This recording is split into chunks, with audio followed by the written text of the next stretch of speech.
Oi, pessoal, boa noite. Vamos lá, vamos entrando. Olá, olá.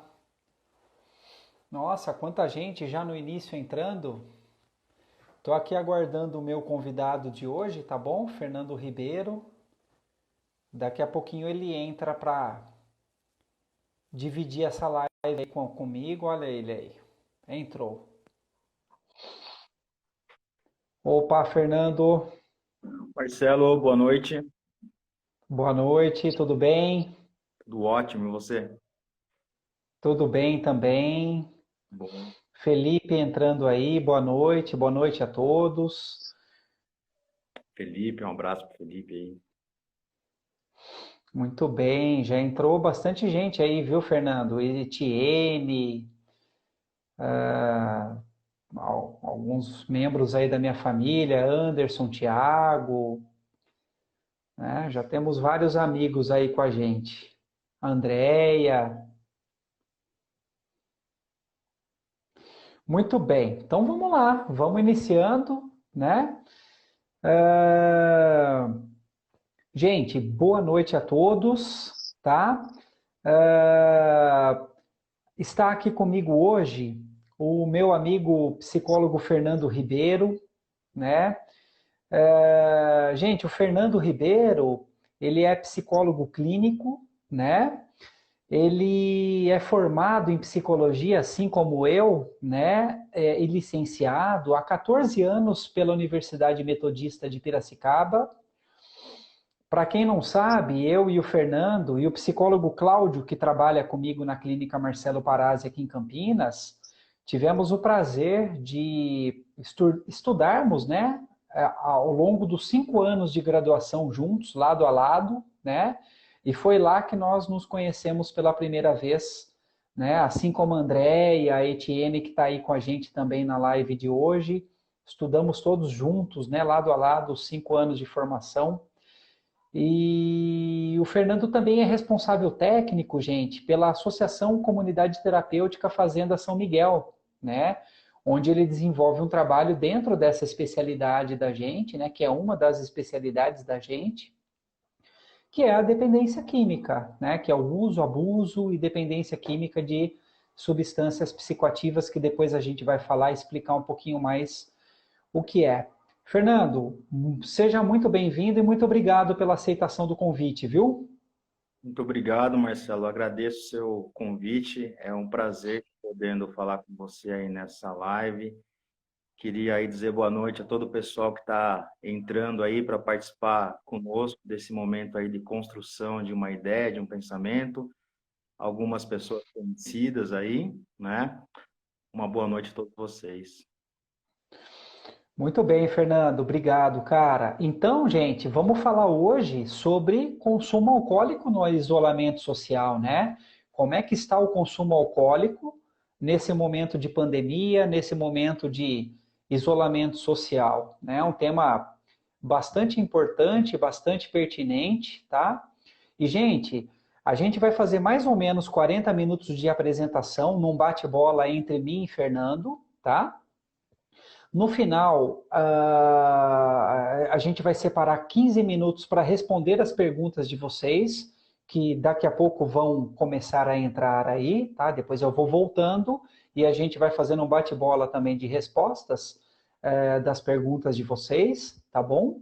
E os 5 minutinhos finais eu vou anunciar o tema da próxima live e vou anunciar o nome da minha próxima convidada aqui também, para a live da próxima terça-feira, às 8 horas, dia 2. Tá bom, gente?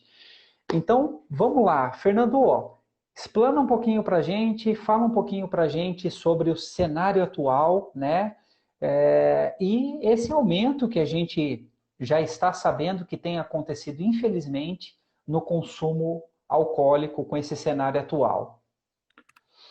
Marcelo, eu acho que o cenário pregressa quase 44%, Marcelo, do consumo de álcool no Brasil, né?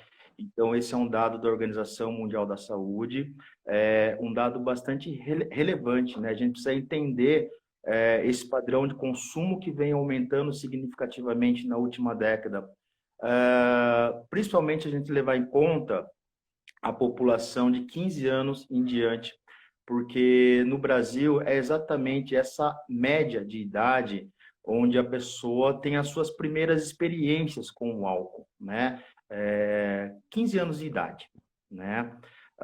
Nesse sentido, Marcelo, é interessante a gente pensar no que é o uso moderado e no que é o uso abusivo, né?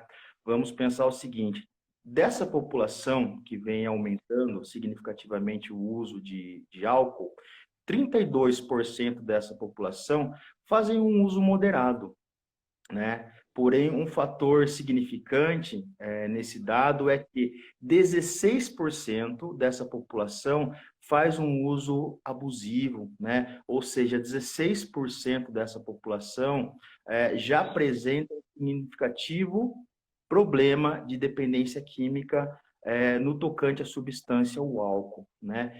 Pensando nessa premissa, a Organização Mundial da Saúde entende essa problemática como um problema de saúde de ordem mundial, né? Nesse sentido, existem as organizações aí, né? Um plano nacional de atendimento à questão do álcool, da saúde e perante outras drogas também. Existe aí o OPAS, né? Uma organização pan-americana. Então, assim, existe um dado estatístico pregresso, né? Muito significativo, né, no Brasil, que denota esse aumento aí de quase 44% do uso do álcool na última década. Então, por que é importante a gente pensar nesse cenário pregresso? Para compreender o cenário atual. Qual que é o cenário atual? O cenário da pandemia, né? O cenário do Covid-19, um cenário qual nós não esperávamos estar passando por isso, mas nos deparamos com essa questão, né?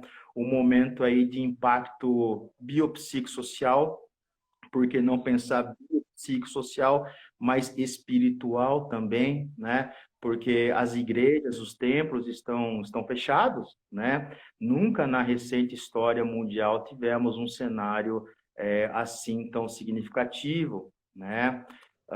Acho que estava vendo os últimos dados estatísticos de mortes.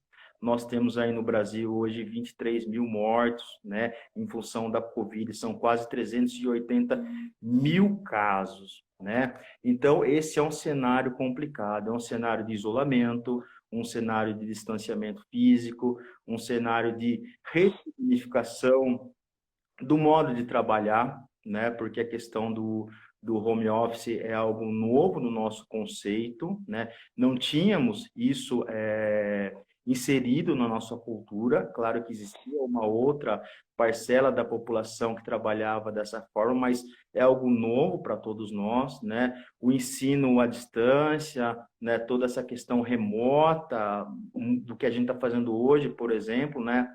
Essa live.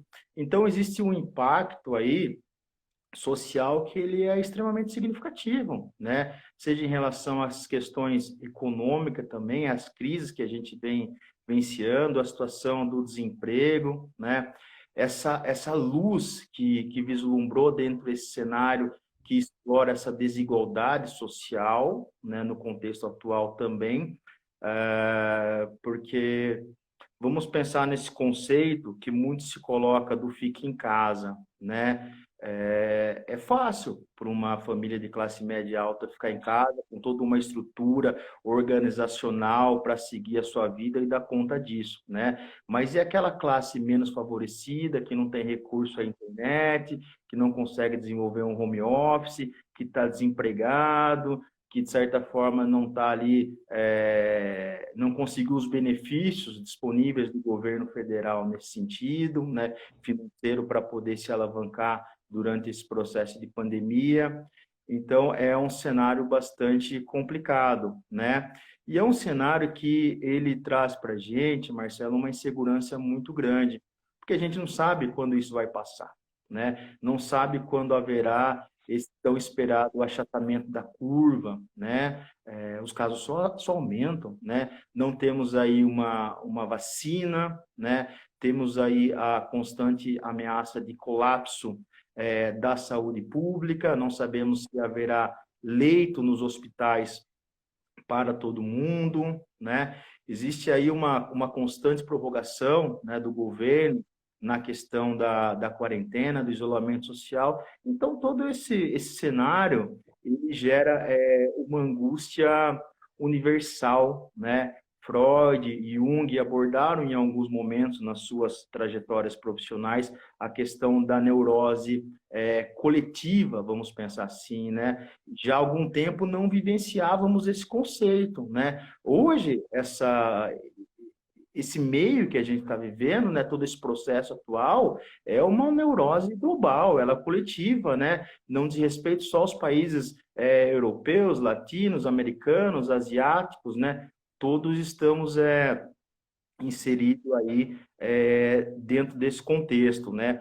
O cenário, ele gera para a gente uma angústia e gera uma impotência, né? Quando você junta, então, um cenário pregresso, onde o uso de álcool vinha numa crescente, quase 45% nos últimos 10 anos, na última década, né? E você se depara com esse cenário atual, totalmente desfavorável, totalmente propenso à emergência de patologias, a gente tem aí um sério problema de saúde mental, né? Essa é a questão. Tanto que, nesse sentido, Marcelo, existe aí uma recomendação da Organização Mundial da Saúde para que as pessoas limitem o uso de álcool, diminuam o uso de álcool. Isso baseado em três principais fatores, né? Quais são esses fatores? Que o álcool diminui a imunidade das pessoas, né? Então, pode acarretar problemas dentre as questões de doenças do fígado, gastrointestinais, respiratórias, né? Se a principal sintomatologia da COVID é a questão respiratória, né, num agravo da sintomatologia, imagine essa potencialização numa pneumonia, numa tuberculose, né, que são questões sintomáticas que o álcool ele pode vir a agravar. Então, existe uma recomendação da Organização Mundial da Saúde para que se limite o uso do álcool nesse período de pandemia, muito em função da questão do rebaixamento da imunidade, né? Esse é um ponto principal. O segundo ponto é que, sob o efeito do álcool, talvez as pessoas negligenciem o autocuidado e negligenciem as condições de asepsia, né? Em função do próprio rebaixamento das funções cognitivas, né? Em virtude que o álcool é uma substância depressora ao sistema nervoso central, né? Esse é o segundo ponto. Um terceiro ponto é o agravo, né, da problematização de outras desordens psicológicas que podem advir dentro desse processo, né?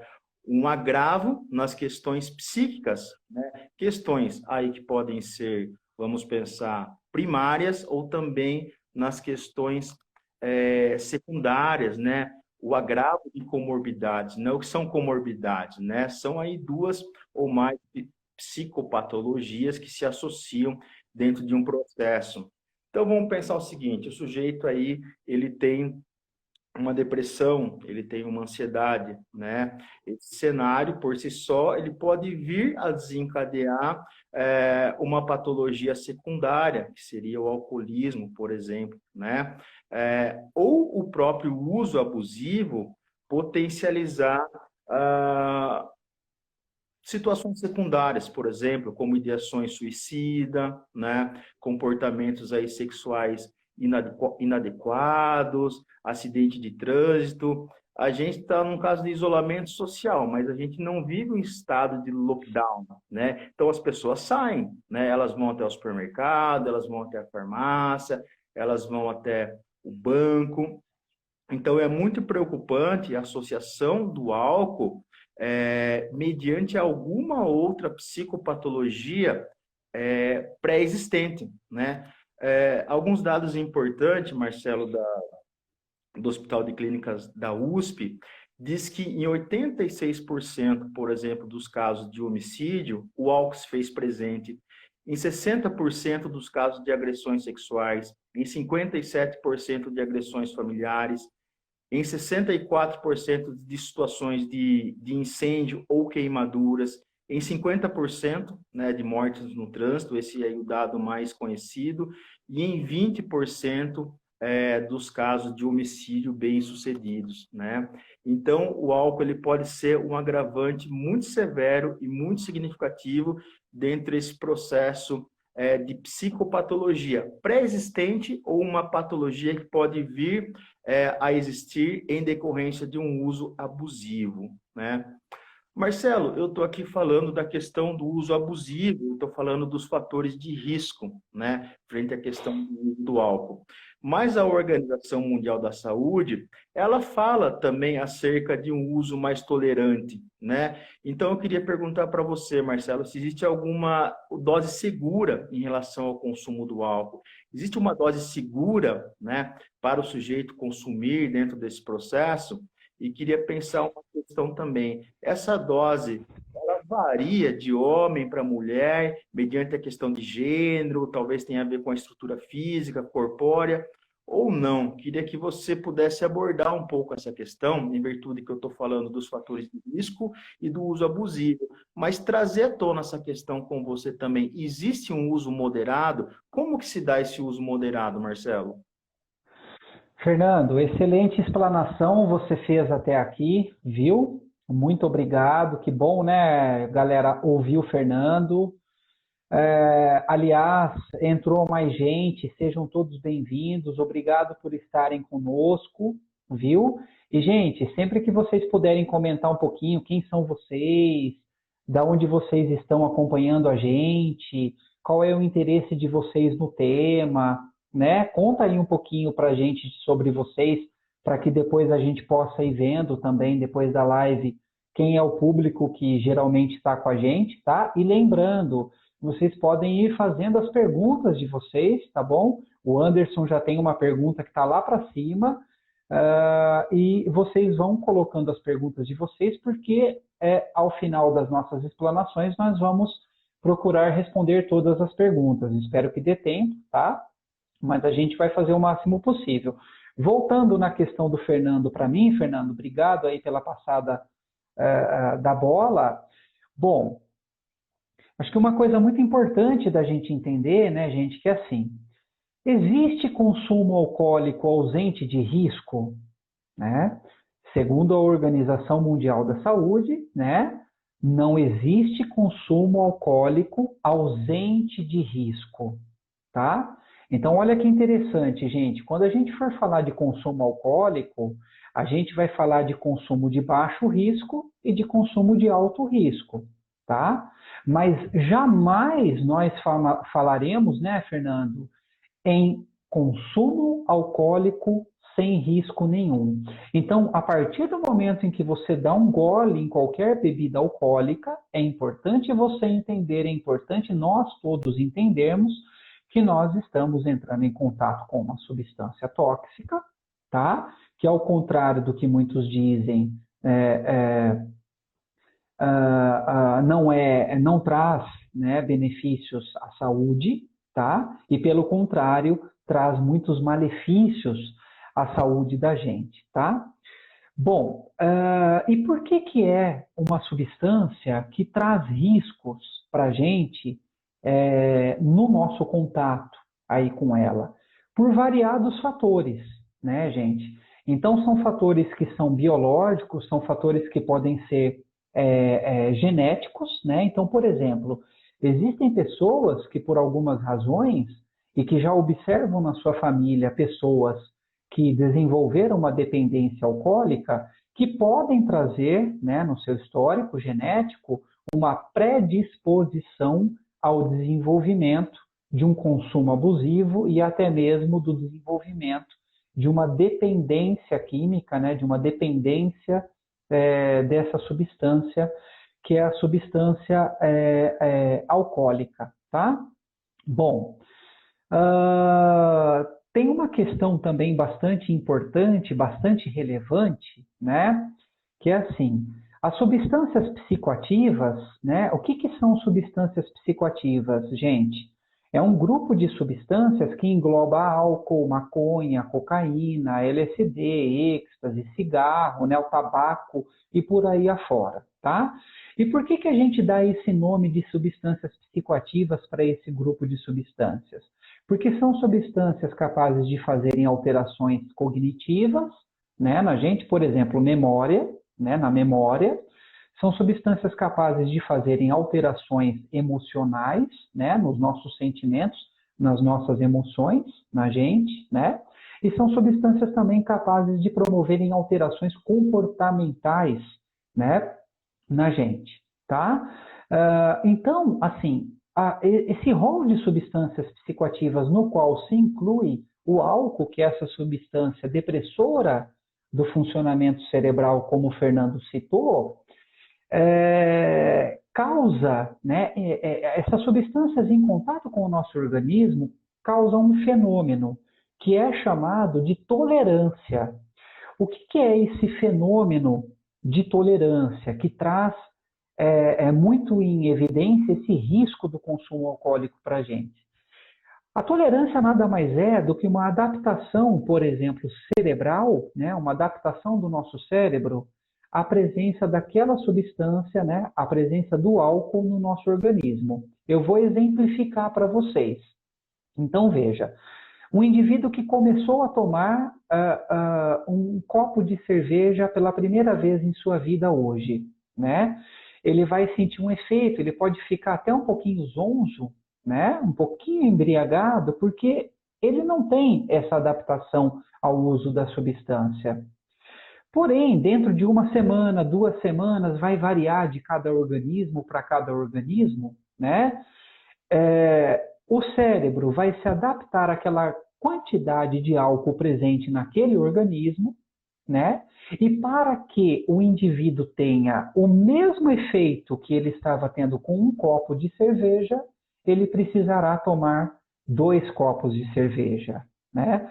Então, esse mecanismo de tolerância, né, convida a gente a gradativamente ir aumentando o consumo das substâncias psicoativas, convida a gente a gradativamente ir aumentando o consumo de álcool, tá? Então, por isso, pode ser tão arriscado, né, o contato da gente com essa substância aí denominada álcool, tá? Bom, esse mecanismo de tolerância, né, gente, ele vai tornando o indivíduo mais forte, mais tolerante em relação ao álcool. E eu costumo brincar, né, e eu costumo dizer que para nós profissionais, né, o indivíduo, na verdade, vai enfraquecendo em relação ao consumo do álcool. Porque à medida em que o indivíduo vai se tornando mais tolerante, ou como se diz lá no bar, né? Ou agora nas lives, né? Que o indivíduo é forte para beber, é forte para o álcool, nós entendemos que ele está cada vez mais se apoiando e apoiando a sua vida, apoiando alguma angústia, apoiando alguma ansiedade, apoiando alguma frustração, apoiando alguma dificuldade de viver a realidade presente, a realidade atual, no álcool, né? Que não vai resolver o problema dele, pelo contrário, ao longo do tempo vai agravar. Por isso que nós entendemos que o indivíduo popularmente forte para o álcool é um indivíduo frágil, é um indivíduo fraco para a vida, tá? Então, esse é uma das coisas que eu queria falar a partir da pergunta do Fernando. A outra coisa que está ligada aí também à pergunta do Fernando é sobre o consumo de baixo risco para homens e mulheres, tá? Esse é um tema bastante controverso, tá, gente? Ele não é um tema definitivo para todos nós, mas estudos trazem, né, algo que tem aí alguma fidelidade e alguma segurança para a gente, né? Então, assim, o primeiro destaque que eu faço, né? O Anderson já fez uma pergunta lá em cima. Puxa, tomar uma long neck por dia configura dependência de álcool? Não, Anderson. Vários fatores configuram ou precisam estar presentes para configurar uma dependência de álcool. O fato de consumir uma long neck por dia, isoladamente, não dá para a gente fechar o critério diagnóstico da dependência do álcool, né, Fernando? Mas eu estou aproveitando a pergunta do Anderson para dizer o que eu queria dizer aqui, que é assim, gente,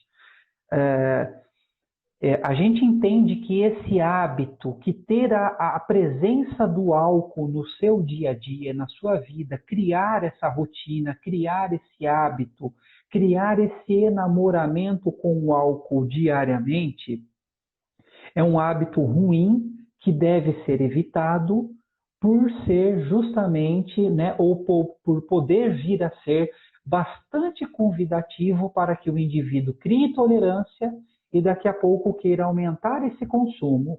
Aí nós vamos ter um consumo bastante frequente, né, que é um consumo diário ao longo dos 7 dias na semana, e gradativamente um consumo crescendo, né, aumentando de quantidade, tá? O que é um cenário muito ruim, tá?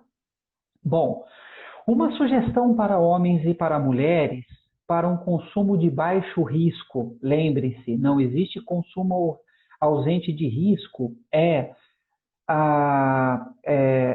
Os homens e as mulheres não ultrapassarem de 1 a 2 doses 2 vezes por semana. Aí vocês podem me dizer, né, Fernando? A pessoa pode dizer para a gente, puxa, mas só isso? É baixo assim? Sim. Quando a gente fala de um consumo ausente de risco, né, nós estamos falando de um consumo de 2 vezes na semana no máximo, de 2 doses em cada dia para homem e para mulher, tá? Então, respondendo aí a questão do Fernando. Agora, gente, só um último destaque antes da gente passar para o próximo tema aqui. A próxima pergunta para o Fernando. O destaque é o seguinte: dependentes químicos, pessoas que transpuseram a linha divisória entre o beber convencional e o beber compulsivo, né? O beber através da doença, né? Devem ter consumo zero, ou seja, não devem ter consumo, não devem consumir álcool, tá? O consumo de baixo risco para quem quer consumir a bebida alcoólica só serve para quem não é dependente da substância, tá? Bem, dito isso, né, Fernando? Fala um pouquinho para a gente agora sobre o apelo ou os apelos, né, que a gente observa e hoje, né, nesse período de isolamento a gente tem observado muito relacionado, né, a essa droga lícita denominada álcool. Marcelo, muito interessante a sua explanação, tudo que você colocou. Eu acho que são informações muito significativas, né, para a gente entender esse processo aí do uso moderado para o uso abusivo, né, no sentido que existe aí uma linha muito tênue, né, que separa essas duas questões, e é importantíssimo a gente entender os aspectos que geram uma certa predisposição do sujeito a tornar-se um alcoólatra, né? Compreendendo aí seus aspectos emocionais, seus aspectos sociais, e não deixar de levar em consideração os aspectos culturais, né? E a gente está vivenciando aí um processo de emergência social, né? Nacional muito significativo, onde temos que tomar muito cuidado com essa questão. Gostei muito aí da sua explanação. Em relação à sua pergunta, falando um pouco aí sobre propaganda de estimulação ao uso, né? Temos que pensar o seguinte num primeiro momento, né? O álcool é uma substância ancestral, né? Existe aí há milênios, né? É uma substância ritualística, né? É muito utilizado aí por rituais religiosos, utilizado por tribos indígenas, né? Existe um processo de uso que ele é ancestral. E nessa questão é importante entendermos o álcool como um socializador, né? É assim que ele está presente no cenário nacional, é assim que ele se faz presente de um modo geral no Brasil? É uma droga, vamos pensar assim, uma substância, né, psicoativa, como você colocou, socializadora, né? As pessoas se socializam, né, fazendo o uso do álcool, né? Você percebe quando as pessoas elas não se vêem há muito tempo e elas se encontram, né? Qual é a mensagem que elas deixam uma para as outras? Que legal te ver, vamos combinar qualquer dia de tomar uma, né? Vamos combinar um happy hour, né? Vamos combinar um churrasco, vamos tomar alguma coisa. Então, nesse sentido, a gente vê a emergência do álcool como um processo socializador. Porém, olha que interessante a questão. Nós, hoje, estamos vivendo um processo de isolamento social. Estamos privados desse contexto socializador. E aqui a gente está discutindo o álcool, né? Então, será que essa questão do socializador, ela não passa por um processo também que se tornou mítico? É uma questão para a gente pensar, uma reflexão para a gente fazer, Marcelo, uma reflexão nova que eu estava pensando, né, enquanto pensava nas ideias, na construção do conteúdo dessa live, que é cerca sobre o mito da socialização em relação ao uso do álcool. Por quê? Estamos privados de um movimento social e mesmo assim estamos fazendo o uso do álcool de uma maneira extremamente acentuada, né? Por que isso se dá? Isso se dá porque o álcool nos traz determinadas sensações, né? Prazer, relaxamento, euforia, confiança, desinibição, né? Questão da sensualidade também, né? Nos achamos mais atrativos, de certa forma, quando fazemos uso da substância, a questão da autoconfiança. E olha só, são sensações que todo mundo quer ter, principalmente nesse momento de pandemia, de convulsão social que a gente vive, né? O momento é de estresse, o momento é de ansiedade, o momento de angústia, né? E, de certa forma, essas sensações que o álcool ele me transmite vão de encontro a todas essas questões, né? Eu preciso me anestesiar dessa realidade. Essa realidade que hoje é uma realidade mórbida, é uma realidade dura, né? É duro a gente suportar essa realidade. Ela não é fácil. Existe também o processo aí neuronal, né, Marcelo? A questão dos neurotransmissores, né? Que são aí da serotonina, por exemplo, né? Que regula a questão do humor, né? Então, o álcool vai de encontro a uma disfunção, Marcelo, de ordem social, né? E, de certa forma, ele vem para apaziguar uma angústia inerente ao momento que a gente vive, né? Mas olha só, esse momento também ele é desfavorável em diversos outros aspectos, e nesse sentido, nós estamos ainda encontrando uma melhor habilidade para lidar com toda essa adversidade, né? A questão da famosa resiliência, né? Não é fácil assim sermos tão resilientes nesse momento de conflito, né? Nesse momento de pandemia que a gente tá vivenciando. E aí vem um dado muito significativo, Marcelo, que é um dado do comércio, né? Um dado estatístico recente, que indicou que houve um aumento de quase 94% na venda de álcool delivery, né? Houve um aumento nesse processo nos últimos 3 meses de 94%. Então, olha o aumento significativo e que, de certa forma, vai de encontro aquela pesquisa da Organização Mundial da Saúde, que indicou que na última década o processo de uso ele aumentou aí em torno de 45% para nós brasileiros, né?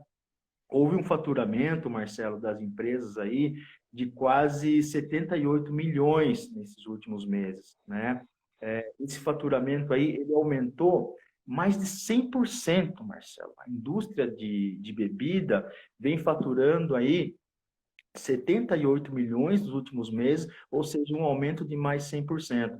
Isso, se a gente pensar, quando a gente fala indústria de bebida, estamos falando aí de 3, 4, 5 empresas, né, Marcelo? Sendo que uma uma delas, né, monopoliza aí quase a totalidade dessa margem de lucro. Então, é interessante pensar nessa questão. Então, nesse sentido, vamos pensar assim, alguém, Marcelo, está ganhando muito dinheiro com isso. Alguém está ganhando muito dinheiro com essa questão, né? E, de certa forma, com a exploração dessa venda abusiva em relação à questão do álcool. Então, o álcool ele é um problema de ordem, de uma escala mundial, assim como o Covid é também, e dentro desse processo é evidente que tenhamos que criar comissões, que tenhamos que criar políticas públicas, que tenhamos que criar aí estudos científicos, né, que venham embasar o encontro desses dois cenários que mostram totalmente aí desfavorável para a saúde mental, né, como eu já mencionei lá atrás. Aí eu quero pensar o seguinte, Marcelo, com você, né? A questão de sermos uns formadores de opinião, né? Aqui, de certa forma, nessa live, somos sim formadores de opinião, né? Sempre que nos dispusemos a colocar a nossa cara a tapa, vamos dizer assim, perante a sociedade, numa palestra, num evento, estamos formando opinião, né? E é interessante pensar nessa live, nessas lives que existem aí no cenário atual, que formação é essa que está se dando, né? Que tipo de informação é essa? Essas pessoas estão informando o que a serviço de quem, né? Essa é uma crítica social importante a gente fazer, porque no início dessa emergência de lives, né, alguns artistas apresentaram um uso extremamente abusivo, né, da substância alcoólica durante as apresentações, durante os musicais, né, e de certa forma foram muito criticados nesse sentido, né, lives construídas por grandes empresas, né, para não dizer, como eu falei já anteriormente, uma só empresa que monopoliza todo o processo, né? Patrocina tudo isso, e por trás desse processo traz aquele véu um pouco de assistencialismo, né? Porque, tudo bem, arrecada dinheiro, produz álcool em gel, né? Ajuda hospitais, é importante isso daí para a sociedade.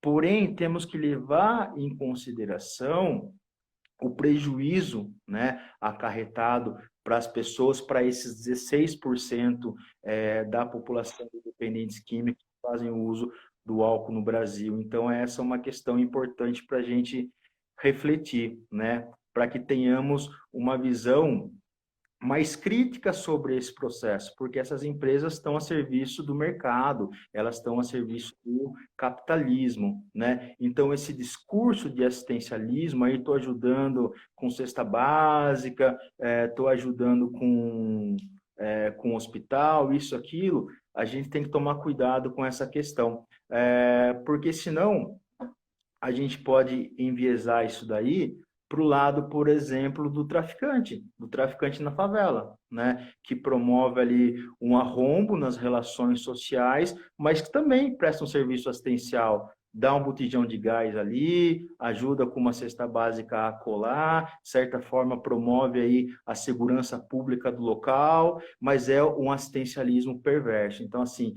que perversidade que existe por trás da conduta dessas empresas, né? Eu acho que essa é uma reflexão muito importante para que possamos fazer.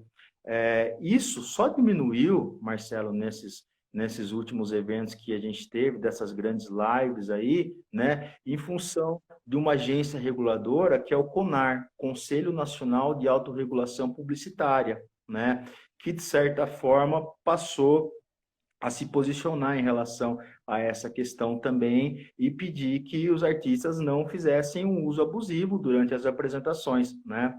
E essa é uma questão importante para a gente refletir também. Então, a crítica que eu faço é uma crítica social, uma crítica construtiva não uma crítica de politicamente correto, né? Porque o politicamente correto, Marcelo, ele está embasado em padrões de crença, ele está embasado em dogmas, né? E não é essa a questão, é a questão da gente olhar o uso abusivo do álcool como um problema grave, como um problema social em grande escala, que demanda aí uma melhor crítica nesse sentido. Então, eu acho que é importante a gente melhor se posicionar em relação a essa questão. Pois bem, Marcelo, a gente está falando aqui, em certa medida, de fatores de risco, né? Mas é importante falarmos aí em fatores de proteção também, né? Como avaliar os fatores de proteção nesse cenário de pandemia? Como criar aí uma rede de proteção significativa nesse momento onde as instituições estão fechadas, nem todos os grupos de ajuda estão abertos? Quais são suas dicas nesse atual contexto, né, para todos nós? E o que você pensa sobre a questão da rede de proteção? Como consolidar uma rede de proteção nessa atual conjuntura? Maravilha, Fernando. Obrigado pela explanação anterior. E vamos lá, né, gente? Então, assim, agora chegou a hora da live, né? O momento da live de dicas práticas, como o Fernando passou a bola aqui para mim, tá? Primeiro vamos algumas, tá, gente? Tem tanta dica para a gente falar aqui que não dá tempo, né? Mas algumas dicas práticas para pessoas que são dependentes de álcool, né?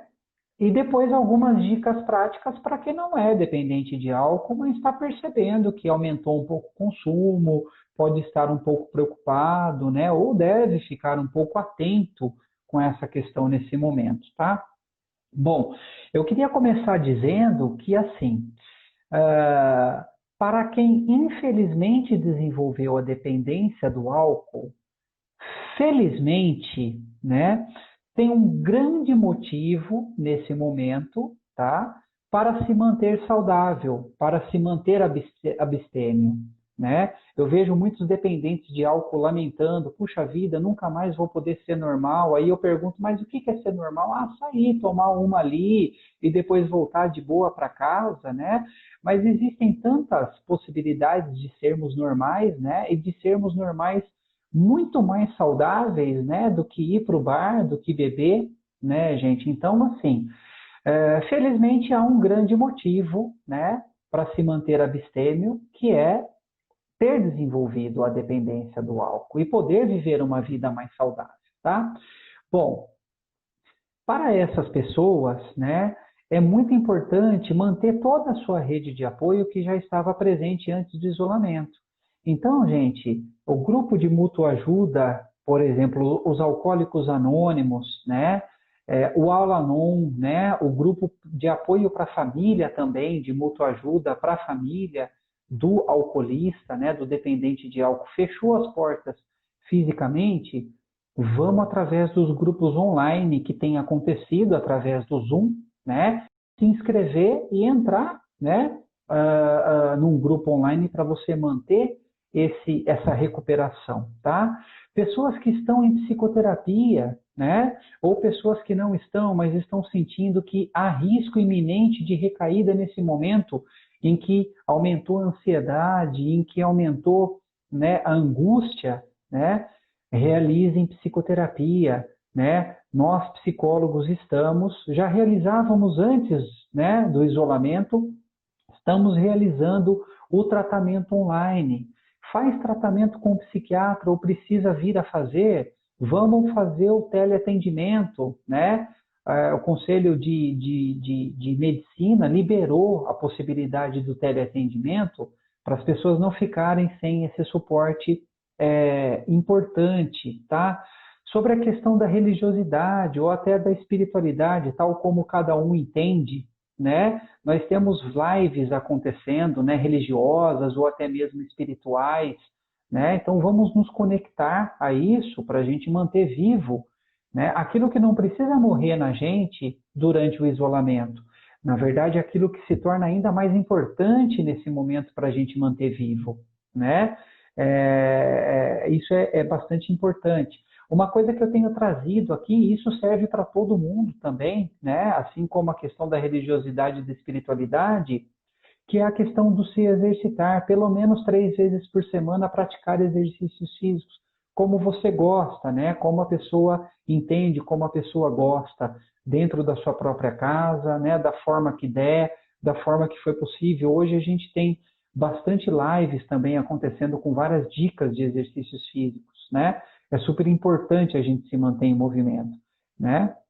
É super importante para a produção, né, de neurotransmissores que vão gerar bem-estar, que vão reduzir a nossa irritabilidade, que vão reduzir a nossa ansiedade, né, que vão ajudar no nosso sono, que também vai auxiliar a gente para o dia seguinte, tá, gente? E assim, uma dica que também serve para todo mundo, separe todo dia uma coisa que te dê prazer, que seja gostosa, que você gosta de fazer, para você acrescentar na sua vida.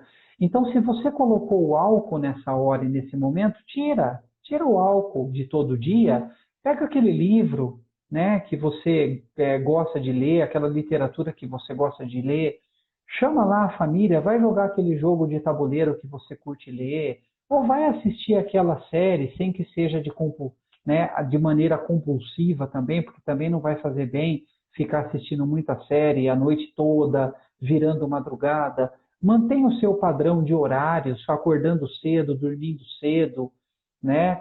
De boa alimentação, porque tudo isso vai, né, Fernando, auxiliar, tudo isso vai ajudar, tá? Para as pessoas que podem e querem beber, procurem não beber diariamente, né? Procurem beber no máximo 2 vezes por semana, no máximo 2 doses a cada momento, tá? Mas isso é muito pouco, eu quero aumentar um pouquinho. Se for aumentar um pouquinho, né, não deixe com que isso aumente demais, aumente demasiadamente. E aqui agora, gente, vai uma dica interessante, ó. O que é o beber abusivo? Não a dependência do álcool. O beber abusivo esporádico, num episódio. Vamos pensar num episódio de beber abusivo. O que é isso? Olha só, gente. Para homens, o beber abusivo, num único episódio, se configura a partir de 5 doses de qualquer bebida alcoólica, num prazo de até 2 horas. Então, se você bebeu 5 doses ou mais de qualquer bebida alcoólica dentro de um prazo de 2 horas, você já está dentro do padrão binge, que é o padrão do beber abusivo. Mulheres, para vocês, são 4 doses, tá? A mulher tem uma massa menor, uma concentração, né, alcoólica no organismo maior e fica mais suscetível aos efeitos alcoólicos, aos efeitos da embriaguez, né? Tem mais propensão, inclusive, de desenvolver doenças psiquiátricas a partir de um consumo alcoólico abusivo do que os próprios homens, né? Então, mulheres, um consumo para vocês abusivo se configura de 4 doses ou mais num prazo de até 2 horas, tá? Então, essa é uma questão aí bastante importante para a gente se ater. Gente, e uma outra questão que eu queria trazer aqui como dica para vocês também é assim, às vezes a gente ouve até de médicos, né? Viu? Toma uma taça de vinho toda noite que vai fazer bem para o coração, tá? E a gente queria trazer uma informação interessante aqui para vocês, né? Que é assim, sabe o que faz bem para o coração no vinho? São os chamados flavonoides, tá? Só que os flavonoides, tá, gente, são poderosos aí antioxidantes, né? Eles realmente vão ajudar a gente nesse sentido cardíaco, tá? Eles estão presentes, né, em muitos produtos, tá? Então vocês não precisam beber o vinho, porque traz o flavonoide que é positivo, mas traz o álcool que é negativo. Substitui por um suco de uva integral, tá? Suco de uva integral, saudável, né? Que contém os flavonoides. E quais são as uvas que contêm os flavonoides? São as chamadas uvas pretas, né? E são as chamadas uvas rosadas, né? Essas contêm os flavonoides. Mas tem uma lista que a gente separou aqui de várias outras substâncias que contêm os flavonoides, né? Esses metabólitos. Por exemplo, muitas frutas vermelhas, como framboesa, maçã, romã, tá? O brócoli, né? O espinafre, a couve, o alho, a cebola, contém flavonoides, tá? Nozes, soja, linhaça, é uma lista grande aqui, então chocolate, né, que vem do cacau, né? Claro, aquele chocolate mais saudável, né? Com um teor de cacau ali maior, tá? Então a gente pode obter benefícios, gente, da hidratação, né? Das frutas, dos flavonoides contidos nessas frutas, do exercício físico, da noite bem dormida, né? Da manutenção dos bons horários, de uma rotina de vida, né? Da auto-higiene pessoal, né? É através daí que a gente pode lidar com todo esse momento difícil e desafiador e se apoiar dentro de uma rede de apoio, né? Através das dicas que eu passei anteriormente, tá, Fernando? Então, buscando responder um pouquinho do que você falou, é isso aí. E, cara, veja só, né? E vejam só aí, pessoal. 8h52, né? A gente queria fazer em 40 minutos, mas a gente estourou o tempo. Então, nós vamos agora, rapaz, tentar fazer uma mágica aqui, que é voltar nas perguntas do pessoal, né? Para a gente tentar. Conversa, né, Marcelo? Oi? Tá muito boa a conversa. Exatamente, Fernando. E se deixar, a gente vai indo, né? Vai indo. Só um comentário, Marcelo. Eu gostei muito quando você falou acerca do padrão BIND, porque, de certa forma, é um comportamento disfuncional e condicionado e que vem servindo de referência para um uso abusivo no Brasil, né? Isso daí é cultural. 2 horas, vamos pensar assim, período de um happy hour, período de uma live, período daquele momento de socialização, onde eu acabo fazendo esse uso abusivo que você colocou, que existe dentro desse contexto de padrão binge, e nesse segmento facilmente eu posso evoluir de um uso moderado para um uso abusivo, né? Exatamente, Fernando. Eu estou apanhando aqui, cara, porque às vezes eu bato o dedo aqui para voltar, para ir para as perguntas, ele não responde direito, ele quer sair da live. Peraí, gente. Tinha uma pergunta da Milene sobre, acho que sobre um adolescente de 15 anos, como agir nesse contexto de início precoce de uso de substância. Eu não estou achando a pergunta dela aqui, mas eu acho que foi mais ou menos isso que ela questionou. Respondendo, então, Fernando, enquanto eu vou posicionando outra, pode ser? Pode ser. Então, respondendo à questão da Milene, vamos pensar uma seguinte questão.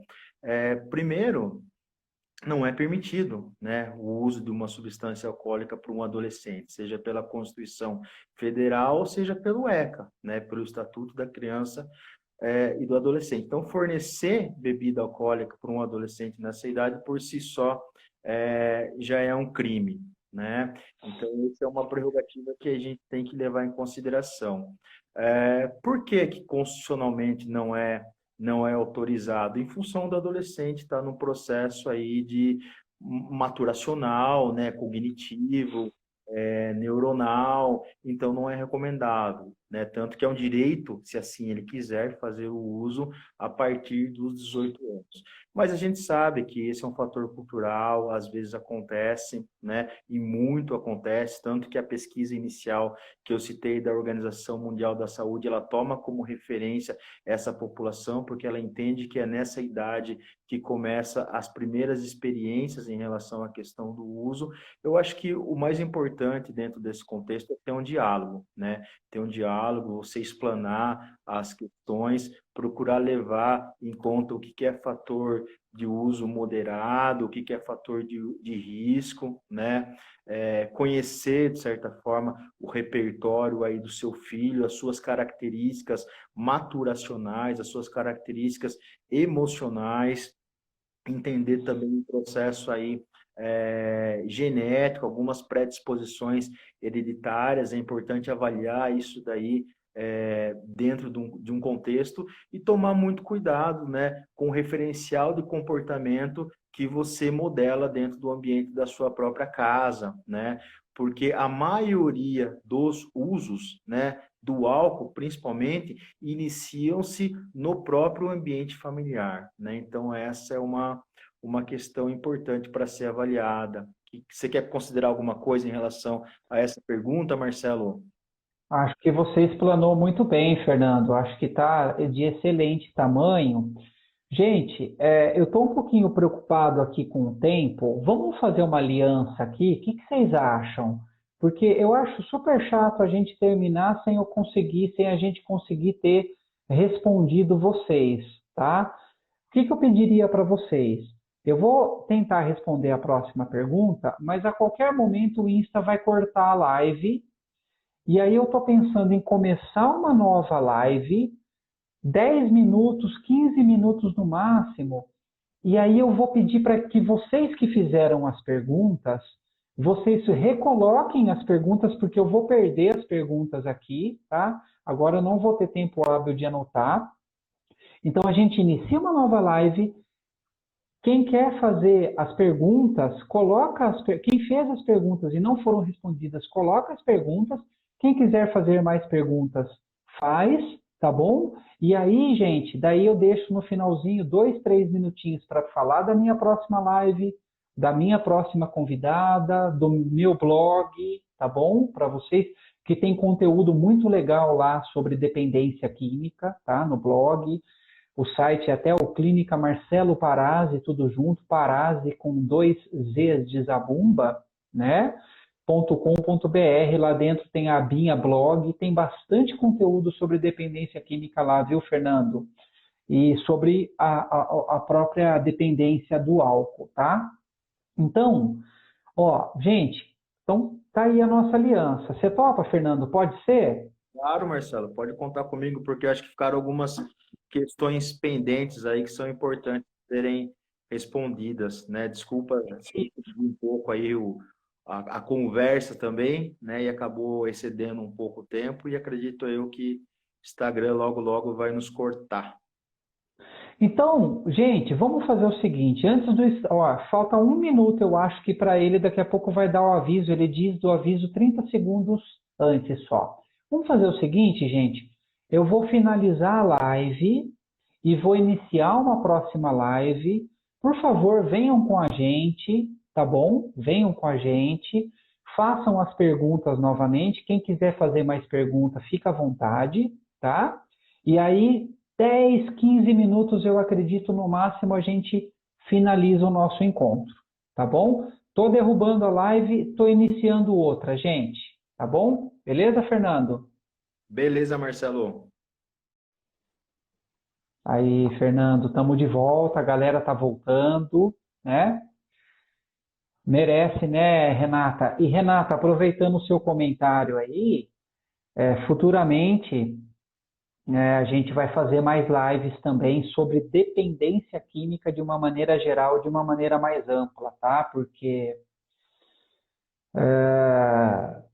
eu e Fernando somos especialistas no assunto. Para quem não sabe, né, gente, falando um pouquinho de mim, eu fiz uma das minhas pós-graduações foi realizada lá na Unifesp com o pessoal da Uniad, Dr. Ronaldo Laranjeira, Dr. Marcelo Ribeiro. Então, uma das minhas especialidades é a dependência química, né? E a do Fernando também, né? Então, nós vamos abordar mais esse tema ao longo das próximas lives, tá bom? Então vamos lá. Tinha uma pergunta de um colega na live anterior que eu vou tentar responder, Fernando. E já tem uma pergunta da Etienne aí, tá? Ô Richard, seja bem-vindo. Que bom que você está aqui. Que era assim, como que a gente sabe que uma pessoa é dependente de álcool, né, Fernando? Ele perguntou, o colega lá perguntou.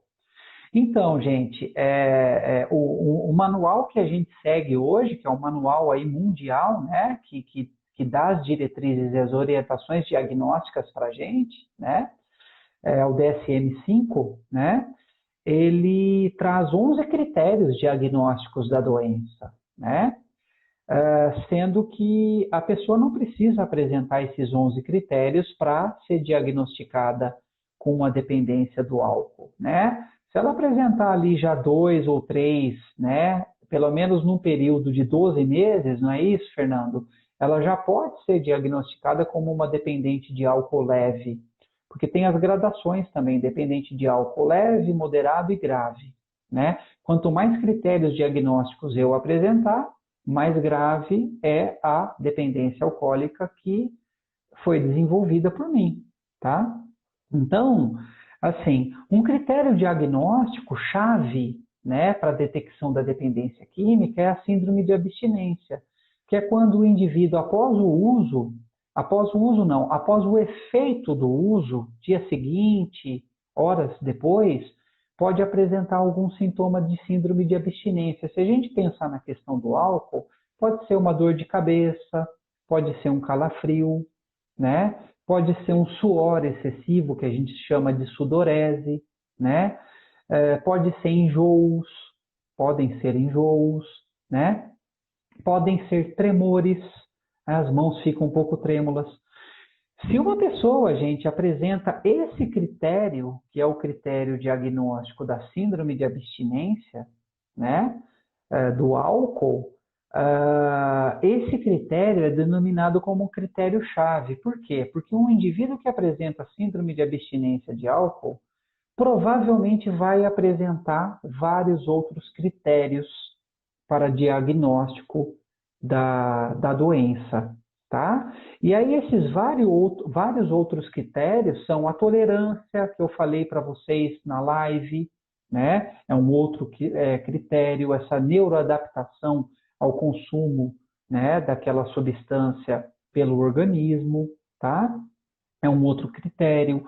O indivíduo começa a ter perdas na sua vida, né? E, por exemplo, abandonar prazeres anteriores. Então, aquele indivíduo que gostava de jogar bola, né? Aquela pessoa, aquela mulher que gostava de visitar as amigas, né?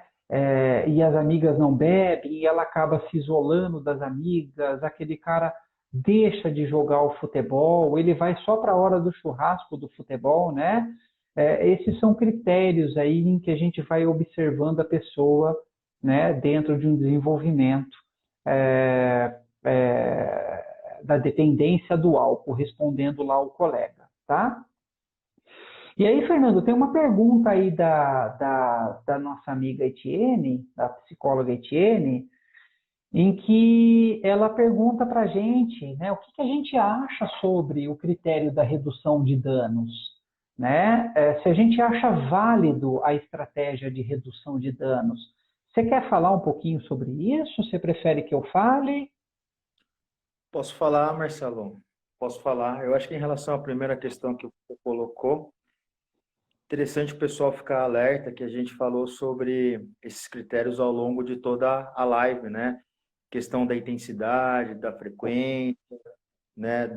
Do princípio aí da tolerância, do repertório comportamental, do estreitamento com os usos, né? Dos prejuízos aí físicos e mentais. Então, são sinalizadores, né? É importante aí todo mundo utilizar isso daí como um referencial de sinalizador. Muitas vezes existe um processo de negação, né, dessas questões, né? Porque de certa forma a pessoa ela está ainda num processo aí contemplativo ou pré-contemplativo em relação à própria doença, né? Mas muitas vezes o outro que está do lado, vamos dizer assim, acaba melhor observando e tendo um melhor diagnóstico, vamos dizer assim, criterioso em relação a essa questão. Mas o importante é sempre buscar o auxílio de um profissional, né, qualificado e capacitado para ajudar nessa questão desse diagnóstico. Em relação à questão da redução de danos que a Etienne colocou, Marcelo, eu acho sim que é possível trabalhar no conceito de redução de danos. O SUS, na verdade, trabalha inerente a essa prerrogativa, todos os CAPs que existem no Brasil, dentro do conceito de álcool e drogas, trazem essa questão da referência de redução de danos. Eu acho que é um modelo viável dentro do contexto ambulatorial, mas eu acho que não é o único modelo de tratamento, né? Eu acho que a abstinência total ela é válida também, a internação é muito válida, seja para resguardar a vida do indivíduo em determinadas situações, ou seja para aquele próprio sujeito que quer buscar uma internação voluntária, né? Dentro de um contexto aí de abstinência total. Eu acho que ambos os modelos são significativos, né, tem suas aí peculiaridades. É importante avaliar cada caso, né, cada situação específica para recomendar um melhor tipo de tratamento, seja a nível ambulatorial, né, no conceito aí de redução de danos, ou seja aí até mesmo uma internação, né, seja dos três modelos que existem a nível nacional aí, né, internação voluntária, a involuntária e a compulsória, né? Seguindo, evidentemente, aquilo que está disposto aí na legislação nacional. É isso que eu penso. Perfeito, Fernando. Muito bem respondido, né? Pergunta boa aí que a Etienne fez, viu? O Rodrigo disse que aquela resposta, né, que eu comecei a dar já no retorno da live foi a pergunta dele. Obrigado, Rodrigo, pela pergunta e por estar aqui de volta com a gente, viu? E tem uma pessoa aqui fazendo uma pergunta interessante também. Bom, não existe pergunta que não seja interessante, né, gente? Eu falo isso, mas pergunta é bom, né? E pergunta ajuda a gente aqui a dialogar. É, a pessoa coloca assim, ó, a própria pessoa consegue identificar que está se tornando dependente de álcool, né? Geralmente não, tá? Pode ser que algum indivíduo consiga identificar, né, que já está tendo problemas em sua vida e que esses problemas se relacionam sim ao seu consumo alcoólico, né, e quem sabe até conseguir entender que talvez ele esteja adoecendo através desse consumo, tá? Mas na grande maioria dos casos, a pessoa não consegue identificar, né, Fernando, que está entrando, né, está iniciando ali o desenvolvimento de uma dependência de álcool. E, inclusive, né, ela geralmente agrava essa dependência ao longo da vida de álcool. O álcool, né, é uma substância que, como é lícita e está presente na vida da gente, como bem o Fernando já explanou, ele vai mostrar suas garras, né, suas grandes perdas, seus grandes prejuízos na vida do indivíduo com bons anos, né, ou com maus anos, né, de hábito. Eu costumo dizer que o dependente de álcool ele faz uma carreira ali mesmo, né, ao lado dessa substância, né? E aí ele entra nessa fase, muitas vezes, de negação, né? Onde muitas vezes a gente escuta a manifestação dessa fase de negação da seguinte maneira, né? Eu bebo porque eu gosto, eu paro quando eu quiser, eu não paro porque eu não quero, eu não entendo que faz mal, vocês pegam demais no meu pé, é a minha esposa que é chata, ou é o meu marido que é chato, ou é o meu pai que é desesperado, né? Então a pessoa acaba desenvolvendo e muitas vezes tendo essa fase importante de negação que torna tão difícil o acesso ao dependente de álcool e ao tratamento do dependente de álcool, tá, gente? Então, vamos ver. Tem uma pessoa aqui, Fernando, que está perguntando assim: entrei agora, não sei se já foi feita essa pergunta. Não, não foi feita. Qual pergunta? E quando a pessoa não aceita se tratar, né? Acho que ela está querendo dizer. A família vê acontecer e a pessoa não aceita. Fernando, quer falar um pouquinho sobre essa? Prefere que eu fale? Eu acho que é uma pergunta da Carla, né? Carla. Não sei se... Então, Carla, é, o ideal, né, é que o indivíduo busque um tratamento, né? Seja no contexto ambulatorial, pensando na redução de danos, ou seja numa internação involuntária, né? Voluntária no caso, desculpa. né? Que ele vá voluntariamente buscar uma ajuda. Você está colocando a questão de uma internação involuntária, vamos pensar assim, a pessoa não aceita tratar. A família, ela pode sim buscar, dentro desse contexto aí, por uma internação involuntária, mediante uma avaliação médica, né? Que vai diagnosticar se esse modelo de internação é o indicado para essa pessoa, né? Dentro da legislação vigente, uma internação involuntária no Brasil, ela tem um prazo máximo aí de 90 dias e ela tem que ter uma avaliação médica nesse sentido que a autorize, né? Quando uma internação involuntária se faz necessária? Quando o indivíduo está num processo compulsivo e o uso da substância, de certa forma, representa um risco para a própria vida dele ou para a vida de outras pessoas, né? E existe também aquele modelo de internação que é compulsório, que é determinado por uma justiça, né? Então, não sei se mais ou menos responde a sua questão, mas acho que o Dr. Marcelo pode também complementar um pouco dessas informações. Muito bem, Fernando. Legal. Acho que eu posso dizer alguma coisa também em relação a isso, e assim, mais no sentido também de dica, né? Mesmo. É, eu entendo, gente, que assim, a postura da família firme, né? A postura da família firme, o que é? Olha, você está mal, né? Nós estamos mal, né? Estamos todos sofrendo, né? Isso que está acontecendo com você não afeta só você. Se afetasse já seria muito, porém afeta a todos nós, né?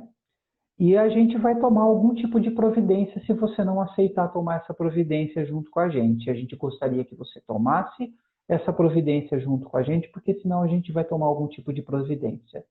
Quais são as providências, gente?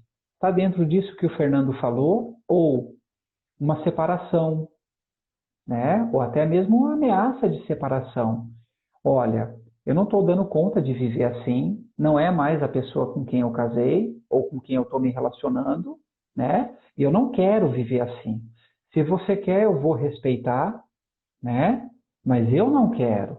Então a gente precisa diferenciar bem o que é o desejo do outro e o que é o desejo da gente. O que está de bom tamanho para a minha vida, o que não está de bom tamanho para a minha vida, e escolher e se posicionar diante do dependente de maneira firme, tá? Eu penso que isso é bastante importante, tá? Uma outra dica que eu daria, gente, é assim, quando for haver uma tentativa de abordagem para tratá-lo, para ele tratar, tenta não chegar e dizer assim, você bebe, você é alcoólatra, né? E isso que está acontecendo é por conta disso, né? Tenta dar a volta, tenta fazer uma abordagem diferente. E o que seria essa abordagem diferente, né? Fala, olha, você caiu ontem, né? Ah, eu caí ontem. Por que você acha que você caiu ontem? O que aconteceu que você caiu ontem? Porque você nunca foi de cair, mas ultimamente você tem caído. E deixa a pessoa falar, né? Se a resposta não te convencer, diga, puxa, mas será que você caiu só porque o chão estava liso? Será que não tem alguma outra coisa ou algo que esteja acontecendo que tem tirado o seu equilíbrio? Aí a outra pessoa pode dizer, você está querendo dizer que o álcool me fez cair? Não, eu estou querendo te perguntar, você acha que o álcool pode ter alguma influência nisso, mesmo que pequena? Né? E a gente vai tentando dar a volta e ajudar a pessoa a perceber os danos presentes na vida dela, ligados ao seu consumo, porque isso pode favorecer a quebra da negação e, portanto, o aumento da aceitação para com algum tipo de auxílio, algum tipo de ajuda, tá, gente? Bom, a Etienne, Fernando, pergunta: a crise de abstinência, na sua opinião, na nossa, né, opinião aqui, faz parte do tratamento? Olha que pergunta desafiadora, que pergunta interessante, né? Ah, posso falar um pouquinho, Fernando? Acho que em relação a essa questão, Marcelo, eu iria dizer o seguinte, não é que Ah, faz parte ao tratamento, é inerente A dependência química mesmo, né? Seja do álcool ou da droga, né? É um fator biológico e psicológico. Vai acontecer, independente da pessoa estar em tratamento ou não. Se a pessoa faz um ela tem característica de um dependente químico. Dentro do processo de uso, existem todos aqueles critérios que você já suscitou naquela sua resposta anterior. Ela vai entrar num quadro de síndrome de abstinência, ela querendo ou não. Não existe escolha em relação a isso, ela não precisa estar dentro de um tratamento para vivenciar todo o processo de uma síndrome de abstinência. É claro que um tratamento vai conseguir apaziguar isso daí, né? Com uma atenção psicológica, com uma atenção médica, com uma atenção psiquiátrica, com uma atenção terapêutica. Eu acho que é por aí. Muito legal, concordo bastante aí com o que você falou, totalmente com o que você falou, viu, Fernando? E tentando corroborar um pouquinho com isso, achei interessante a pergunta dela, me fez pensar um pouquinho também, né? Concordando com tudo que você colocou, eu tento acrescentar assim o seguinte: a gente pode trazer a síndrome de abstinência, a gente pode trazer os sintomas da síndrome de abstinência para o tratamento como parte do tratamento, sim, né? Como, né? Fazendo uma psicoeducação com a pessoa, né? Dizendo para a pessoa por que está acontecendo e por que estão se manifestando aqueles sinais, aqueles sintomas, né? Daquele corpo em desintoxicação, daquele corpo tentando reencontrar o seu reequilíbrio, né? E trazendo um pouquinho da atenção, né? Do tamanho dos malefícios, né? Do tamanho da mudança que promove, né? A dependência do álcool no organismo do indivíduo. Então, acho que interessante a gente pensar um pouquinho nesse sentido também. Vamos ver aqui mais perguntas. Quem gosta de beber, essa aqui é do Richard, quem gosta de beber, mas não bebe todos os dias, é alcoolista? Quem gosta de beber, mas não bebe todos os dias, é alcoolista? Richard, depende, cara, né? Se a pessoa já desenvolveu a dependência do álcool e hoje ela consegue até ter algum nível de controle por enquanto, porque provavelmente num outro momento ela vai perder o controle de novo, né? É alcoolista, é dependente de álcool, tá? Uma coisa que eu queria deixar aqui para vocês, né, Fernando, que acho que é interessante, que assim, a gente não pode basear dependência de álcool apenas na frequência. Então, o indivíduo bebe totalmente, que foi a pergunta totalmente não, todos os dias, que foi a pergunta do Anderson lá anteriormente, ele é dependente ou não? Não necessariamente, tá? Não necessariamente, né? O indivíduo que não bebe todo dia, então ele não é dependente químico? Não necessariamente. Nós podemos ter um dependente de álcool que não bebe todos os dias, tá? Vai depender daqueles outros critérios que eu disse, que nós dissemos para vocês, tá? Se o indivíduo começa a sofrer, começa a abandonar a família, começa a se abandonar, começa a perder mais tempo do que devia no álcool, começa a abandonar atividades prazerosas, começa a ter problemas no trabalho, né? Esse indivíduo, mesmo que não beba diariamente, pode ser um dependente de álcool, tá? Outra pergunta aqui, Fernando. Há tipos de alcoólatras? A colega faz a pergunta. A Clarissa que colocou essa questão, vamos É, pensar. Então, tecnicamente, não existe tipo de alcoólatra. O alcoólatra é um só, né? Como dependente químico é um só. O que existe são estereótipos, né? Podemos ver que existem estereótipos de alcoólatras, de dependentes de drogas, de inúmeras substâncias, de cocaína, maconha. Existem estereótipos e perfis, mas tecnicamente o alcoólatra é um só, né? A gente pode pensar a questão do estereótipo em relação àquele sujeito que se identifica, se vê nessa condição, ou aquele que nega, ou esse próprio exemplo que você deu aí anteriormente, o sujeito que não faz um uso regular ao longo da semana, mas ao final de semana faz um padrão binge de uso, então ele se desconsidera dentro dessas características, ele se desconsidera dentro dessas estatísticas. Então, assim, o padrão técnico é um, mas os estereótipos existem vários, né, dos vários usuários, sejam de álcool ou drogas. Legal, Fernando, legal. E tentando corroborar um pouquinho, o que vai diferenciar um pouquinho assim, que dá talvez para a gente encaixar um pouquinho na dúvida dela também, né? É a questão do dependente de álcool leve, moderado ou grave, né? É o dependente de álcool leve que reúne poucos critérios diagnósticos da doença, o moderado que reúne mais, né? E o grave que reúne quase os 11, né? De 10 a 11, se não me falha a memória, tá? Mas é dependente de álcool, né? É dependente de álcool e o leve pode progredir para o grave, né? Rapidamente ou demoradamente, tá? Se nada for feito. Ah, tem mais perguntas aqui, Fernando. Tem um comentário da Etienne legal aqui sobre internação. E a Eliana, Fernando, pergunta assim, ó, Eliana Ribeiro. Quando uma genitora dependente de drogas tem seus filhos acolhidos numa instituição, são retirados dela, né, por conta do seu quadro de dependência, apenas o acompanhamento CAPS é suficiente? Quer falar um Isso, eu pouquinho, Fernando? Vai lá. vou responder essa questão, né, porque pode ser que sim, pode ser que não.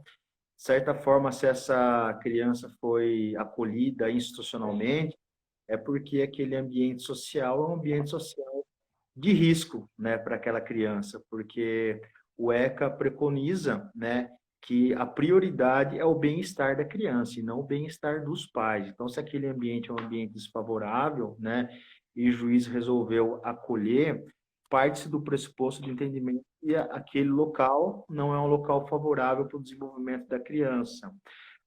Mas pelo que eu entendi na pergunta, o tratamento para dependência química seria para a mãe, né? Bem, o caso parte de um pressuposto de redução de danos. A pessoa vai até lá, participa dos grupos terapêuticos, tem todo um processo avaliativo, psicológico, médico, e ao final do dia ela retorna para o ambiente da casa dela. Se esse processo vai dar conta da abstinência dela ou não, aí varia de cada caso, né? Precisa avaliar essa questão, se as demandas delas são para um tratamento ambulatorial no conceito de redução de danos, ou requer, nesse conceito aí, uma internação, né? Precisaria avaliar cada caso mediante a sua situação. O que que você acha, Marcelo? Concordo plenamente com o que você falou, Fernando. E se eu puder contribuir, eu diria que assim, quanto mais aparato a gente puder ter para tratar uma doença, né, ou uma síndrome, né, que se origina de vários lugares, tão complexa como a dependência de álcool, a dependência química, né, melhor. Quanto mais aparato a gente tiver, CAPS, grupo de mutuajuda, igreja, psicólogo, psiquiatra, né, que já está no CAPS, né, quanto mais aparato a gente tiver, melhor, né? Porque realmente é muito difícil. A Etienne comenta: considero recaídas e crises de abstinência importantes para a conscientização. Perfeito, Etienne. Considero também, tá? E as recaídas, inclusive, eu acho que são enormes oportunidades de aprendizagem para o indivíduo. Inclusive porque, né, Etienne e Fernando, eles dizem para a gente, eu recaí do nada. E a gente fala, você não recaiu do nada. Quando eles nos dão essa oportunidade, né? Você não recaiu do nada. Vamos ver os antecedentes, vamos ver os gatilhos, né? E, inclusive, a gente trabalhar bastante o conceito de lapso, que é um escorregão que antecede a recaída, que é a reinstalação da síndrome de dependência química após uma entrada em manutenção de abstinência, tá? Muito bem, então, Tiene, bacana. A Maria Alves, o que fazer quando o dependente é menor e acha que internação é uma forma de castigo e não um tratamento? Posso falar um pouquinho, Fernando? Manda bala, vai lá, Marcelo. O Maria, é assim, ó, com dependente químico menor de idade, a gente tem que ter muita cautela, porque assim, Muita gente liga para a gente aqui na clínica Marcelo Parazzi, né, e fala, eu quero internar meu filho. Ah, quantos anos o seu filho tem? Ah, tem 15 anos. E aí eu pergunto, e seu filho já passou por quais tratamentos? Não, é o primeiro. Então veja, gente, assim, a gente precisa avaliar e a gente precisa ter um profissional habilitado da psicologia ou da psiquiatria para avaliar o quadro, ver se é uma demanda de fato para a internação. Geralmente, quando o indivíduo é muito novo, né, e geralmente quando o indivíduo não fez um tratamento anterior, sobretudo ambulatorial, ou seja, sem internação, a internação ela vai continuar não recomendada, geralmente, tá, gente? A gente tem que analisar um monte de fatores aí, né? Mas a gente tem que tomar um pouquinho de cuidado com a internação de dependentes químicos, tá? Eu já tive casos que eu peguei que, assim, o cara tinha 30 anos de idade, né? E desde os 14, 15 ele era internado ininterruptamente. Então ele era internado, ele foi internado sem diálogo algum no início, depois ele foi para a internação, depois ele saiu, depois ele recaiu, depois ele foi internado de novo, não teve diálogo, não teve estudo do caso dele. Né? E o que aconteceu? Aconteceu uma institucionalização com marcas profundas para esse indivíduo que talvez lá no início precisasse de um outro tipo de atenção, de outro tipo de abordagem, né, Fernando? Concordo plenamente com você, Marcelo. Eu acho que a internação ela é viável em determinados pontos, né? Tem aí seus benefícios. O principal dele é a questão da abstinência total, mas temos que avaliar os fatores aí da privação da liberdade, a privação do contato social, né? Esse processo aí de reclusão. Vamos pensar nesse momento aí, qual a gente está vivenciando de pandemia, né?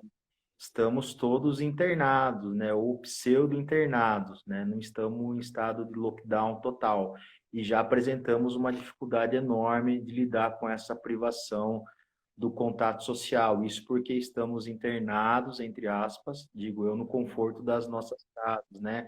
Então, assim, o processo institucional ele tem que ser pensado, tem que ser avaliado, principalmente numa idade precoce, que é um adolescente. Eu acho que pensar em abordagens mais dinâmicas é o melhor caminho para essa população. Perfeito, Fernando. Obrigado, Etienne, pelas suas considerações, viu? E pela presença. Obrigado pela presença de todos. Gente, olha, 1h30 de live já. A gente queria fazer em 1 hora, né, Fernando? Doce ilusão nossa, mas acho que foi muito bacana. 1h30 de live. Gente, queria falar o seguinte para vocês. Visitem, tá, o blog clinicamarceloparazzi.com.br, acessa lá no canto direito superior blog, tem muito conteúdo de dependência química, de terapia cognitiva e de várias outras informações lá, tá bom? Vai ser um prazer para a gente ter vocês aí acessando o conteúdo, enriquecendo lá o blog com a gente, tá bom? Gente, semana que vem, terça-feira, dia 2 de junho, 20 horas, eu terei o prazer, né, de ter aqui como convidada, assim como tive o prazer hoje com o Fernando, a Renata Ribeiro, tá? A Renata Ribeiro, minha amiga psicóloga, está terminando uma pós-graduação comigo também em terapia cognitiva agora, né? E olha só, gente, a gente vai falar sobre estresse no isolamento, né?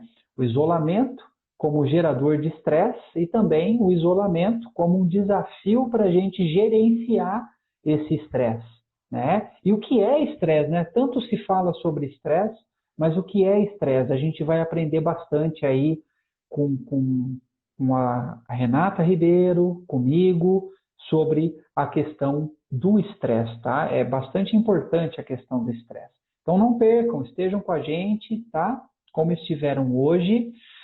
Gente, Fernando, muito obrigado pela presença, pelo empenho, pela excelente explanação, viu? Pela amizade aí, pela parceria mais uma vez, nós que já fizemos ao longo desses 15 anos N parcerias, né? De estudo, de trabalho, de estudo extra, de moradia até mesmo, né, Fernando? Então, muito obrigado por estar aqui, tá? Cara, Muito obrigado a todos vocês que participaram com a gente, né? Seja ouvindo, seja escrevendo, né? Seja perguntando, né? Muito obrigado. Vocês são a razão de ser da live, né? A vida da live são os participantes, né? Sem os participantes, a gente não tem razão de estar aqui, né? Aí a gente marca uma conversa aqui entre mim e o Fernando e conversa só entre nós. Então, muito obrigado e que legal que vocês estão com a gente, viu? Espero que possamos nos encontrar mais vezes nas próximas terças-feiras. Fernando, suas considerações aí finais, cara, para a gente encerrar. Marcelo, minhas considerações finais aí, muito obrigado por abrir esse espaço. É um prazer estar falando com você, né? Você falou aí 15 anos no trabalho no que diz respeito à dependência química, né? Mas a gente está nessa jornada aí há 20 anos, né? A gente começou lá no início do ano Eu 2000. errei. E o processo que a gente já fez muitas vezes na academia, na universidade, dentro da clínica mesmo, né? E a gente está transpondo isso daí para essa nova ferramenta, né? Que é a tecnologia, a questão das lives, trazer aí uma abordagem de conteúdo. Então, eu agradeço a você pela oportunidade, agradeço aí aos colegas, né, pacientes que nos prestigiaram ao longo aí dessa jornada de uma hora e meia. Forte abraço aí para vocês. E queria deixar uma consideração aqui, que eu gostaria de ver o psicólogo Cláudio, né, numa dessas lives aí da Clínica Parase. Dr. Cláudio, uma referência aí na questão da dependência química também, né? Trabalha há muitos anos na área, né? Advém aí de um ótimo trabalho junto ao Instituto Padre Haroldo também, e há muito tempo trabalhou aí com pessoas em situação de vulnerabilidade social de rua. Então, acho que dentro desse contexto atual, onde a gente vê essa desconfiguração social que existe, eu acho que a participação do Dr. Cláudio seria muito importante. Então, aí eu já lanço o meu apoio aí, né? Hashtag queremos Dr. Cláudio nas próximas lives. Perfeito, gente. Cláudio Roberto Alexandre, psicólogo do Instituto Padre Haroldo de Campinas, psicólogo da Clínica Marcelo Parazzi, estudou junto comigo, com a Etienne, com o Fernando, né, com a Andrea, né, durante aqueles 5 anos de graduação, que se iniciava 20 anos atrás, como bem disse o Fernando, né? E aí, Fernando, estamos tentando, viu? Porque o Cláudio, ele pega para trabalhar na clínica Marcelo Parazzi do meio da tarde, um pouquinho depois do meio da tarde para a noite, né? Então, vamos ver o dia que a gente consegue aí fazer uma pausinha ali dos atendimentos dele, trazer ele aqui para a live, mas será também muito relevante, muito importante. Gente, então é isso, Fernando, eu que agradeço. Gente, um beijo no coração de todo mundo, se protejam, se cuidem, tá? Vamos ficar todos bem, vamos sair todos bem dessa e vamos sair todos bem dessa fortalecidos, né? Se Deus quiser, e com as nossas ações, tá bom? Grande abraço a todos, grande beijo a todos. Valeu, Fernando, boa noite.